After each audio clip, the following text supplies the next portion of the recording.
అన్న పదం కొత్త ఆట నేర్చిందా పాపలాంటి లేత పదం పాఠశాలగా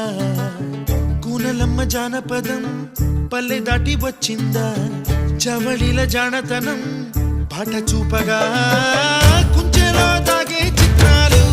ఎదురొచ్చేలా అంతటా